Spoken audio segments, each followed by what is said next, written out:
lanjut berlayar ke Kertapati. Kepada seluruh Badan Standarisasi dan Kebijakan Jasa Industri Kemenperin bersama dengan BSPJI Palembang menggelar kegiatan temu pelanggan industri yang ada di Sumatera Selatan. Kegiatan ini sendiri bertujuan untuk memperkenalkan layanan jasa BSPJI Palembang sekaligus sosialisasi penguatan ekonomi berkelanjutan melalui standarisasi dan sertifikasi industri.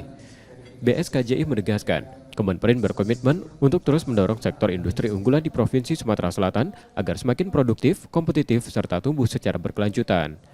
BSPJI Palembang juga memastikan saat ini sudah bisa memberikan izin produksi asli Sumsel seperti makanan olahan ikan hingga kopi. Jadi BSPJI Palembang ini kami minta bagaimana cara menyerap aspirasi dari pelanggan, keinginan atau kemauan dari pelanggan yang terutama adalah sektor industri. BSPJI Palembang sekarang sudah bisa memberikan izin produk-produk unggulan Sumsel. Itu yang kita kembangkan karena keberanian kami di BSPJI Palembang sesuai dengan Pak Kapolda dan Ibu Ses adalah untuk memperkuat industri komoditi lokal daerah. Jadi seperti makanan, ada pempek, makanan olahan ikan, ada kopi.